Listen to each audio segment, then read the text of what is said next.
memories, you might not be hurting anymore, but you're leaving your people behind that are hurting. Your mom, your dad, family members. You know what I'm saying? Now they got to deal with it. But it's also a very personal choice on a person. Obviously, there's no other more personal choice than you can make than that. I always wondered, man, what were they thinking? How were they feeling? Why didn't they talk to somebody? Yeah. Just get it out. There's always ways. Death is forever now, Yeah, there's no coming back from that. No, so maybe if you talked about it, you would have maybe dealt with it a little different. Imagine making a choice like that. I mean, how bad does life have to be in order to just kind of take an ultimate decision like that and not even know what's on the other side? Yeah. My little cousin, he was being bullied in school. Yep. So he had to go back to school. Yeah. And he was like, man, I don't want to deal with this. And the kid bullied him because he was a different color. You know what I'm saying? Shit. Yeah.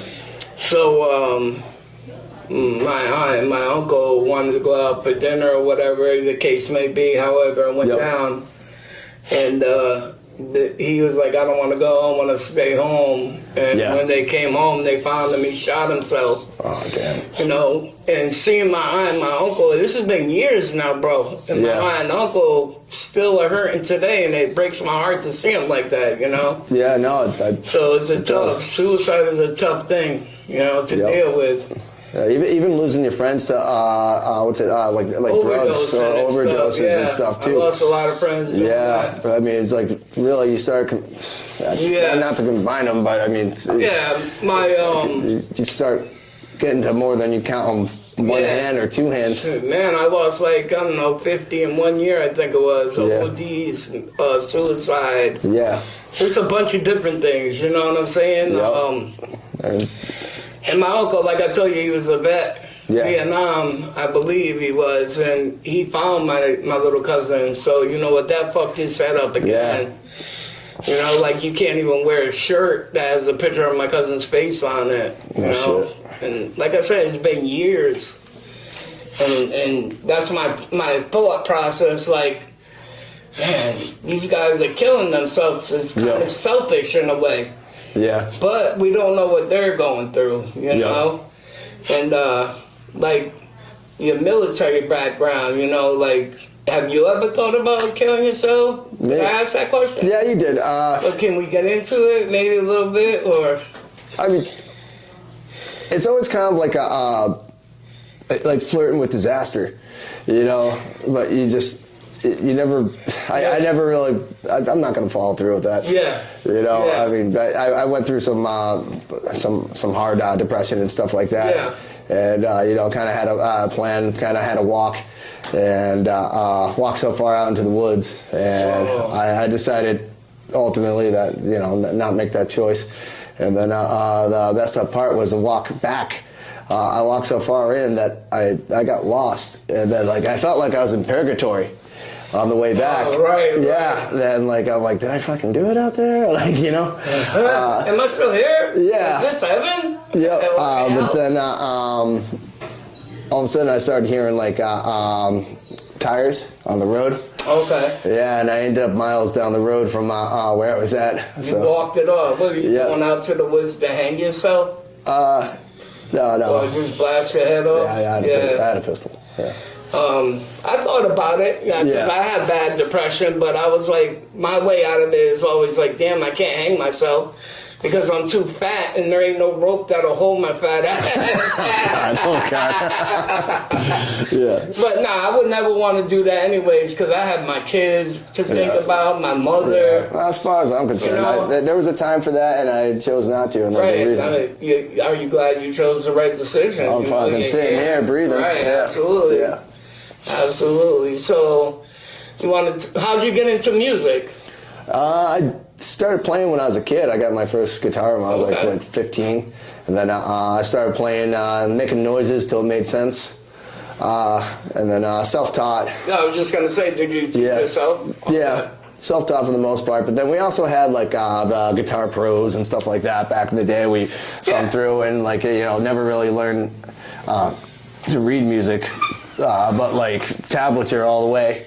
Then I like to say that I am self-taught, but then at the same time, you network with friends and you learn from friends and different bands and stuff that you've been in.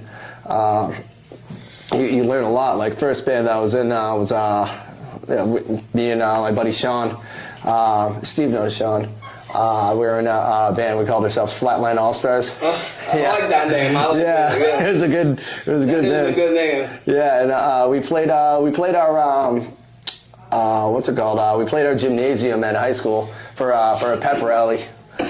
Then we played a lot of shows and stuff. One of the shows that we had, I think it was after the pep rally, was like pretty much everybody from our high school was there, and we rented like it wasn't a big deal, but like we rented out like a Knights of Columbus Hall. And, okay. Yeah, and we had other bands and stuff, and we continued doing that a lot. Oh, nice. Yeah, putting on like small shows, and after that we same with my buddy Sean, we started a band called Logic, and then Logic was really cool.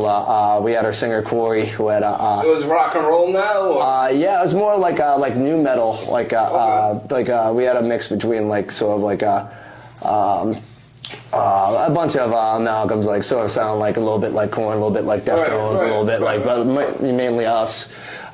Singer had like Corey, he had like dreadlocks and like white eyes and shit, and like. Yeah, it was good. It was good. Some good music and stuff. We never got a chance to record any of that stuff either. So don't think I was going to sleep. No, it's okay. But like, no, it was a good time. Then after that, we started another band called Shiv, which really didn't go too far, but we got a lot of recording from Shiv. Then recently. Well, not recently. I've been in the band for 10 years now, but like I've been doing a System of a Down tribute. So that band's pretty cool. We're called Bullet Called Life. So I've been enjoying that project. Then in between, I've been doing acoustic shows and kind of just by myself. But no, music's been fun. I'm not done with that yet. So. You like rocking out? Yeah. You go like, where's the farthest you going to play your music? Well, I mean, I did a lot of open mics and stuff out in the Army. Like I was like Virginia. You're the singer, or? No, I play bass as far as many bands, but then also with what I've learned from being in Bullet Called Life, the System of a Down tribute, is I didn't, like when I first started playing in that band, I didn't think I could sing and play at the same time. But then I broke through that rather quickly, and now you can't shut me up when I play. What's the biggest crowd that you play? We brought in one crowd, and they're not big crowds, but 400. I mean, 400 is pretty big. 400, it was. Yeah. I mean, it's a start. Yeah, that was a huge show that we had, and we put that show on ourselves. That was in that was at a place called Snowbound. Okay.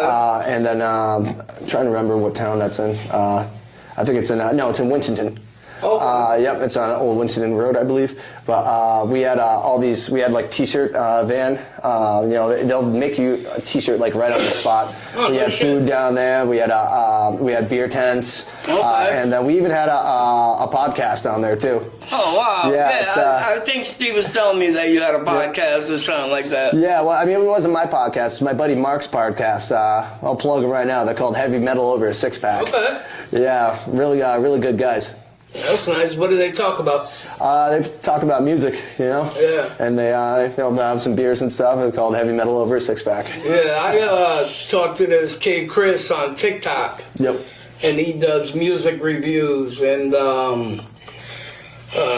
he's a pretty cool dude, you know what I'm saying? And he gets me a lot of followers because, I look up at him and we go back and forth, Yeah. So, do you still have the band, or what's going on with that?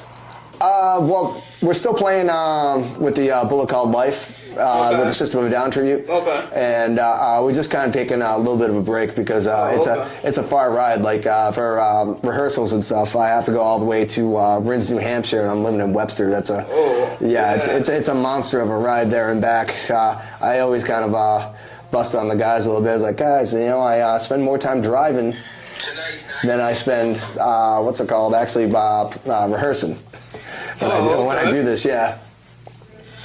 It's called Music Review with Chris Hayes, 508. He's from Massachusetts. Nice. So you got TikTok? No TikTok. Well, I'll have to check it out. Definitely check him out because he's a cool dude, and he'll play your music and people will talk about it. It's always a start to get somewhere. That's cool.